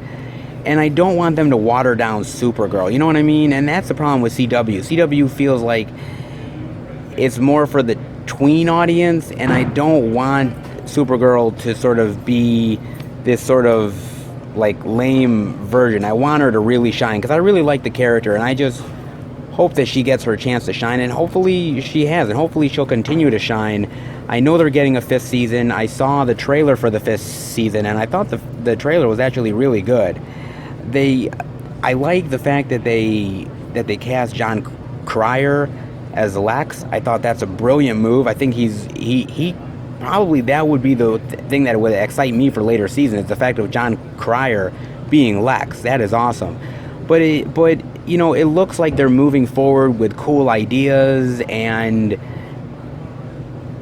they're spinning Supergirl in an interesting way. Do you think it's gonna last with Supergirl, or do you think she's gonna like peter out at like the 5th or 6th season? Definitely let me know. It seems like the chick who plays her definitely is still up for playing the role, but you know, sometimes even though an actor wants to play the role, sometimes the audience isn't always there. I mean, definitely let me know what you think of Supergirl, whether it's going to last, whether you think this next season is going to be good or not, or even if it's going to be the last. Definitely let me know, guys. You get here the epic 3-part DC superhero crossover, featurette, delete scenes, gag reel. Not bad features at all for this, and usually CW does pretty good with special features for the most part. Supergirl's no exception, but there's not many of these CW shows I really get into. Supergirl's the one I'm trying to get into, so hopefully it's worth it, but definitely let me know. And the one other thing I'm seeing here, guys, is they have this huge, massive 4K set only at Best Buy for the Batman collection right here. I told you it was coming out at the beginning of the video, and dude, this thing looks awesome, man. Look at that.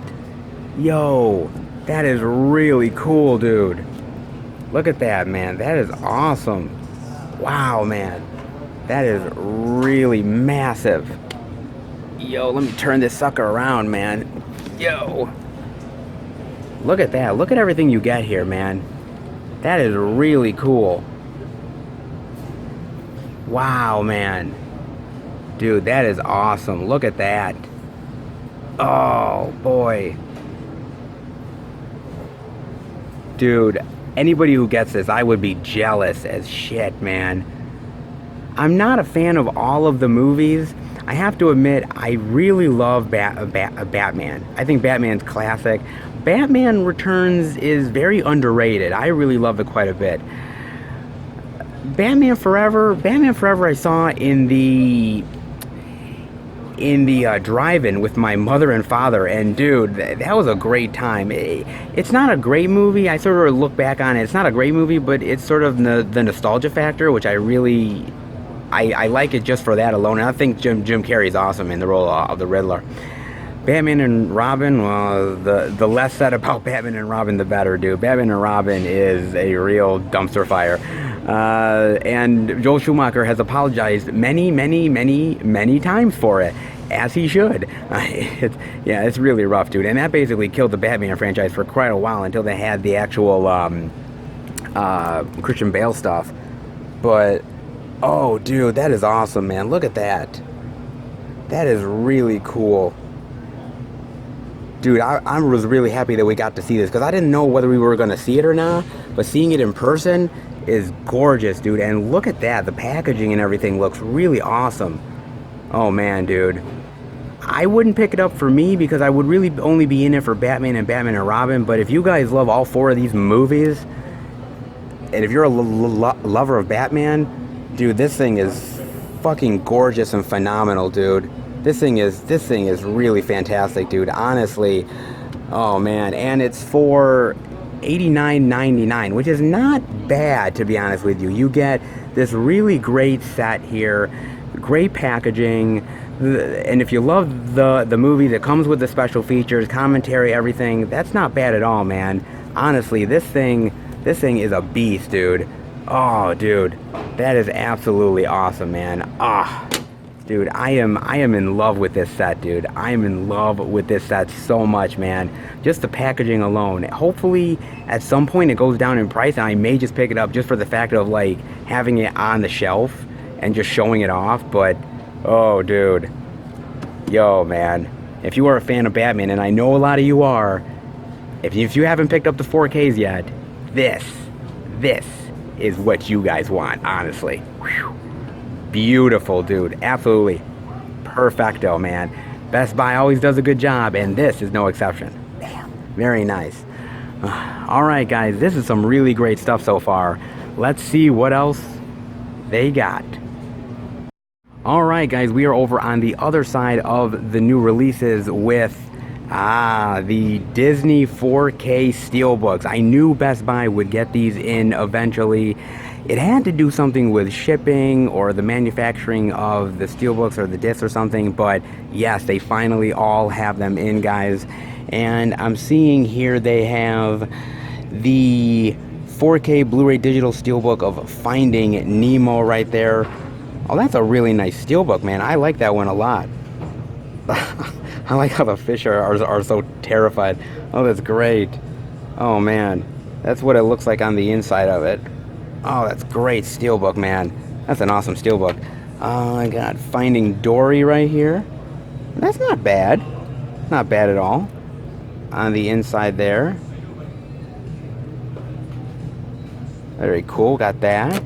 You also have Cars right here. Actually, that's a really nice one. I like that one a lot. Got a Cars one on the inside there. That's really cool. You got that. Cars 2 with Mater flying. Very nice. I have that on the inside there. Huh. I got that one there. Really nice Steelbooks. I really like how they're designed really nicely. I like the colors. Like, they really pop. Like, then you have the inside out one. Well, that's really nice with them all inside the person's head, sort of all the emotions, the one like screaming. Oh, that's not a bad one on the side there. They also have the Good Dinosaur. Oh, this is really great. This is a really nice Steelbook. I like the design of this. It looks really sweet and adorable. Yeah, I like that one. Not bad, man. That is really nice. I think that might be my favorite so far. On the inside there. Interesting. They also have Brave as well. Not bad there. Not bad artwork. The inside there. Then they also have Ratatouille as well, or as I like to call it, Rat in a Hat. And oh, that's nice. Yeah, these are really nice Steelbooks, man. So you have all these on. These are all Best Buy exclusives. I think my favorite one has to be The Good Dinosaur. After that, I think I would probably say Finding Nemo. And then it would probably have to be Ratatouille after that. But they're all really great. And like I said, they really pop. Really pop big time, man. And I gotta tell you, man, I mean, I talked a little bit about it last week, but a lot of these Disney movies are absolutely classics. Ratatouille is really fantastic. It's a really great story. I love this one a lot. I thought the animation here was beautiful. I thought the story was great. I love the sort of friendship and bond with this guy and a rat. I thought it was really genuinely funny. I really like this one quite a bit, man. I think Brave is a really great story. I really like sort of, you know, getting out of your comfort zone and being the person that you're meant to be and nobody holding you back. I really love that story quite a bit. The Good Dinosaur, man, it's just a really great story about friendship and loving one another. And The Good Dinosaur is God, that's a really great movie, man. It really honestly is. I think this one is definitely very it's underrated, man. I think it is. Inside Out, which is a really great funny movie. Cars 2, which is not as good as Cars 1, but I still really think it's not a bad movie, just a little bit lesser than Cars, but still Really solid movie. Cars is really great. Finding Dory, I still haven't watched Finding Dory yet. I have to at some point. I know my girlfriend kind of wants me to. She's kind of pushing me to watch Finding Dory. But even she says that Finding Dory is not as good as Finding Nemo. Like, it's good, but it sort of pales in comparison to Finding Nemo. So I don't know if I should go in with lower expectations or something. I definitely kind of have to. I mean, definitely I will have to do that for sure, guys. But I think my favorite out of all of these probably has to be Finding Nemo. Not only because the story is really great and the characters and the animation, but because, you know, I got to experience it with my girlfriend, and it's sort of that little special moment of sort of, bonding over her love for this movie and me finding out how awesome it is. Really, really great, man. Really, really awesome. And these are really great Disney 4K Steelbooks, man. They're all really, really awesome, dude.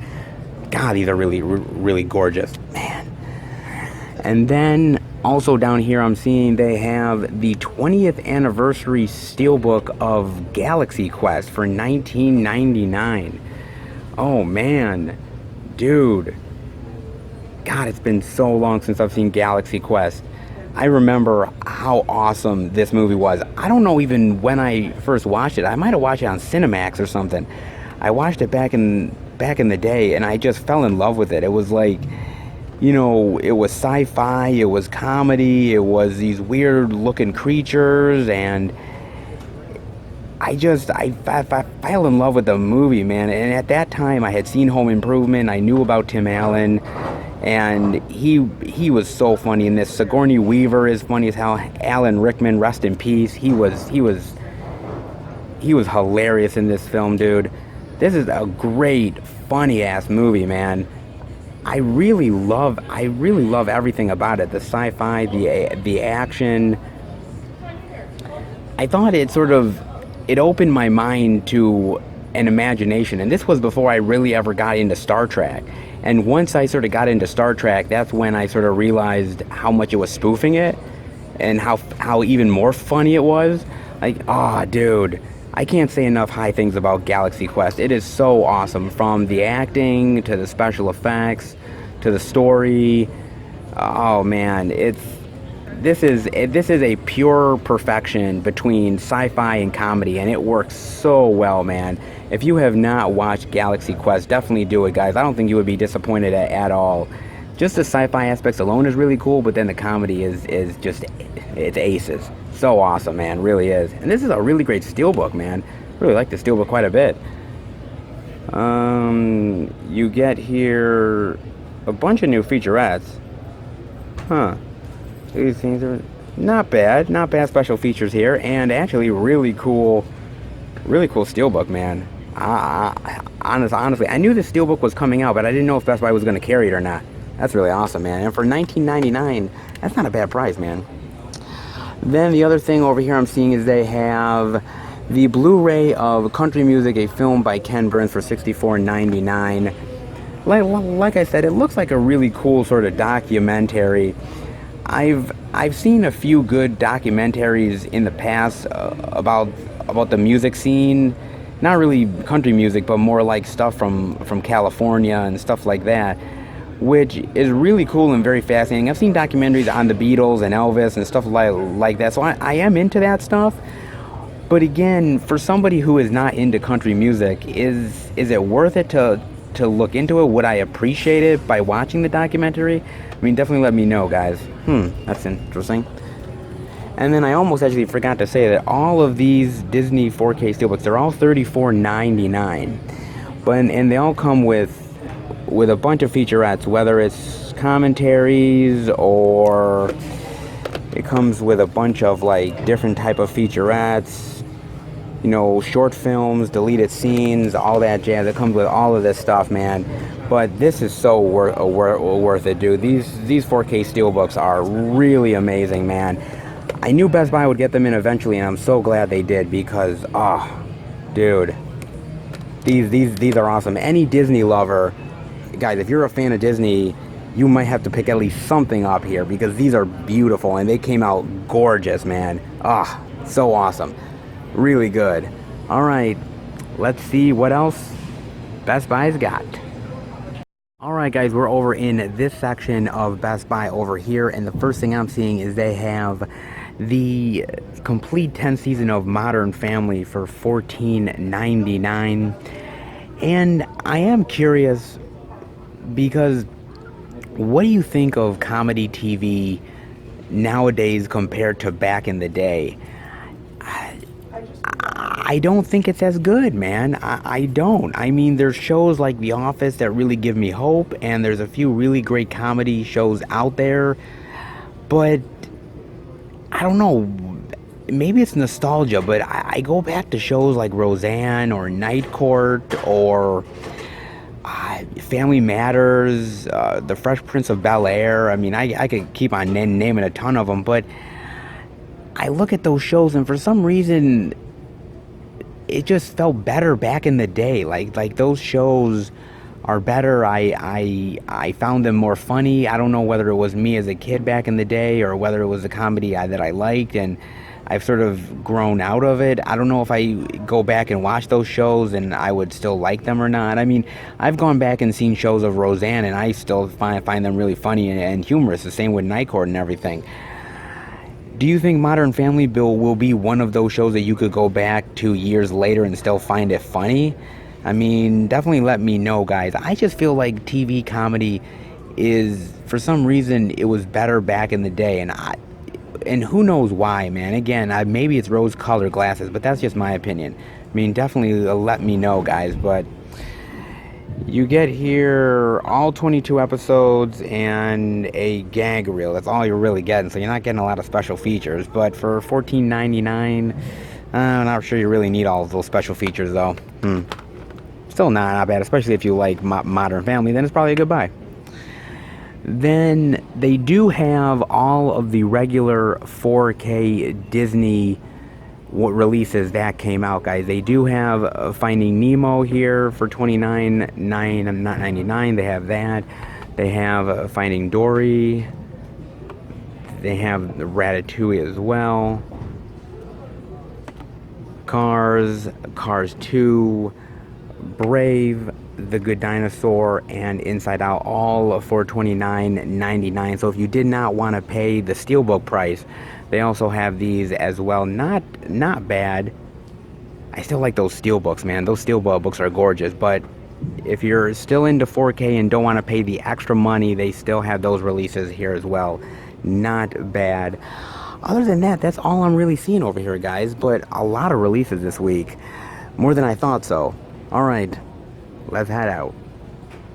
Best Buy surprised me this week. Honestly, Best Buy really did, because I thought, again, it's a slow release week. We're not going to get a lot, but we got some really great selection, some really cool surprises, a ton of exclusives here, and we also finally got to see those Disney 4K Steelbooks, which look absolutely gorgeous, man.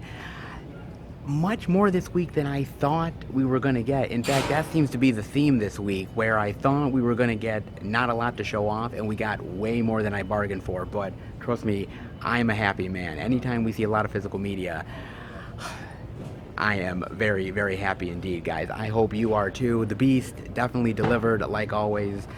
All right, not half bad this week at all. Let's head home and finish the video. All right, everybody, that'll do it for the Blu-ray and DVD out and about video this week. And I thought this was going to be an easy week, guys. I said to myself, well, there's only a few releases, not really much coming out. Shocker of a lifetime, there was actually more to show than I even thought, man. I mean, whether it's the indie stuff over at Walmart with the cool horror display stuff going on, you know, Best Buy has their cool exclusives and their sort of niche exclusive releases that only Best Buy does, to a couple of interesting displays and items over at Target. It just felt like there's a lot to show off overall. Even on a slow week, we still get a lot of physical media to check out. And hey, I'm always a happy man about physical media. Always love showing stuff off. Always love presenting it to you guys. And, it was interesting because, speaking about X-Men Dark Phoenix, and I talked to you guys in the video about how, Disney, it feels like Disney's possibly trying to bury these older X-Men movies. Being at Target and talking to the electronics manager, who's a really nice guy, I was talking to him about the Disney Plus service, and he was like, yeah, I can't wait for it. I think it's going to be really cool. And I said to him, I was like, you see all those Disney Blu-rays and DVDs and 4Ks over there? And he's like, yeah. He says, they are going to be irrelevant once the Disney Plus streaming service comes out. And he's like, well, what are you talking about? I said, all of these titles are going to be on the Disney Plus service. So is there really a need for these physical media copies to be out here? I think there is, based on myself as a physical media collector and wanting to collect those releases and trusting in my physical media copies over a streaming service. But a lot of people are going to be cutting ties with a lot of the Disney physical media stuff, because if they can stream it, then is there a really point in owning these copies? And that's why I think within the next year, maybe 2 years, 2 to 5, somewhere around there, I think you're going to see the physical media of Disney in general shrink quite a bit, because I think they're investing a lot of time into this Disney Plus streaming service. I think that they see physical media as, as sort of coming to an end. So, I would say to you guys, get it while the getting's good, because things like those Disney 4K exclusives and some of the other Disney Vault titles that are out there, yeah, you'll eventually find them on eBay, but you may find them for a higher price. At a certain point, Disney, I truly believe this, they are going to cut this stuff off. I just have a feeling about it. Seeing all this stuff going on to the streaming service, seeing how they're really pushing this in a big bad way, I just don't see them investing in physical media in the future as much as they're doing right now. That's why I've always said physical media is really important, because, these companies are now investing in streaming. They're going for the streaming dollars in a big bad way. And they see all of this as I don't need to invest in any of this stuff, and yeah, we'll put exclusives out there from time to time, or we'll do something, but for the most part, if it lives on Disney streaming service, why put anything else out there? You know what? Like I said, I think Disney is doing some really doing some decision making that will affect all of us in the near future. I think things like trying to sort of shelve some of these titles and focusing on the streaming services and sort of getting rid of physical media, I see it happening over time. But just to keep you guys aware of that, because, looking at the Disney 4Ks at Best Buy and everything, I looked at that artwork and I looked how beautiful those Steelbooks are and the 4K releases, and I'm thinking to myself, these titles may not get another release for physical media. They might not. These might be the last physical media releases that these titles get. And then now that streaming services are really coming to the forefront, there might not be a use for it. So, again, if you cherish physical media, if you cherish these titles and don't want the streaming, then, it's best to get these titles now, because in the future they may be harder to get than you might think. That's just my opinion, that's just my thought, that's just how I see where the trends might or might not go. But definitely let me know what you guys think. I mean, like I said, I think there's companies that see physical media as still a viable option, and there's other companies that see it as a hindrance that they would like to see come to an end. Where will Disney come to it? I see it as they're going to end a lot of this stuff. But again, it's not going to be anything immediate. But trust me, over time, I see that really happening. Let me know what you guys think about that. I think it's very fascinating stuff that's going to happen within the next at least 5 years of where the trends are going to start to go. But until then, let's enjoy physical media, baby. That's what I say.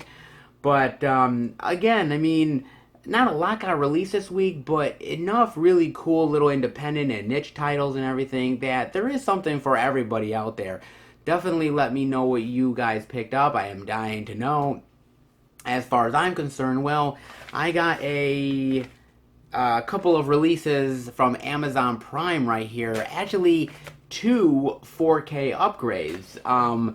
One, speaking of Stallone, it's a Sylvester Stallone movie, a very underrated Sylvester Stallone movie that definitely deserves a hell of a lot more love. It's not one of his more popular movies, but I feel like it's one that I think when you watch it, you really love it, and it's one that you're like, okay, this definitely deserves to get more hyped up than it actually is. Like I said, some Stallone movies are iffy, but there's certain ones that really I love and cherish, and this is one of those ones. I can't wait to delve into this one. And the other 4K upgrade is one that deserves the 4K love, one that I feel like is a great mob gangster movie, and one that is actually an upgrade in the collection because I used to have the DVD, then I had the Blu-ray, and I'm like, well, I'll just hell of it, I'll pick up the 4K. So I got the 4K in the mail. I'm really happy to get. I've heard good things about the picture quality, so it deserves the love that it gets for sure. So I got a couple of 4K upgrades this week. But you guys will not get to find out exactly what I picked up until my Blu-ray Pickles video, which will drop at the beginning of next month. It'll show off all of the releases that I got for the month of September. And as I've told you guys, I really love September, man. We're heading into October. We're getting a lot of cool horror releases, sort of, peeking its head out and saying, "Hey, October's coming, guys." I love those releases. I'm getting limited editions, collector's editions, 4K upgrades, new releases, some really weird and oddball B-movie titles. You know what? There's going to be a lot of plentiful releases in September. And I'm getting a lot of really cool stuff, a lot of really weird and interesting variety, whether it's horror or action, sci-fi, maybe some sports movies. Possibility, you never know. There's a lot of stuff getting released, man, and it's gonna be quite the haul that I'm gonna have for September. So I cannot wait to show you guys what I have. So definitely tune in to that video when it drops next month. And I hope you enjoyed this video. If you did, definitely give it a thumbs up. And if you're new to the channel, welcome. Check out the other Blu-ray and DVD Tuesday videos I do every single week. Check out the Blu-ray pickup videos I do every single month. Check out the theatrical movie reviews I do with my friends, plus much more content that's on the channel. If you love physical media and movies, hit subscribe and be part of the Film Fan Nation. I want to thank you guys, honestly, for the love and support that you give me, and the fact that you guys anticipate the videos that I do. I find that a little odd at times, but it's a real pleasant surprise, and it makes me want to keep doing this.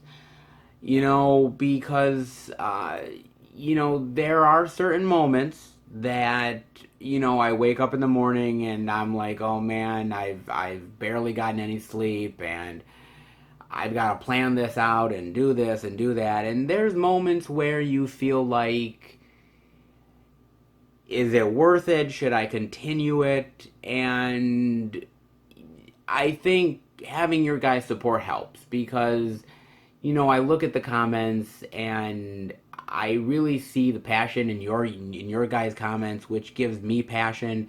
And so it really is important to me, the love that you guys give to the channel, and I hope I give the love right back to you guys. I hope the videos are worth it, even if you don't comment. The fact that you take time out of your daily busy lives to watch something that I do, or the fact that I talk about movies, it does humble me in a big bad way. So thank you. I do appreciate it, guys, honestly, from the bottom of my heart. And keep up with everything I'm doing through Twitter, Instagram, and Facebook. FilmFan108. Keep up to date with everything I'm doing, plus special pictures and videos as well that I post from time to time on social media as well. Alright, guys. Well, there's a lot of videos that are coming for sure. More movie reviews. some special out and abouts, plus much more, man. A lot of work is being put into some stuff, so yeah, a lot of stuff is coming your way. So plentiful amount of videos that are coming onto the channel, plus always the Blu-ray DVD out and about videos. I wouldn't have it any other way. Alright guys, I will see you back next week for a brand new Blu-ray and DVD out and about video. Take care everybody, and happy hunting.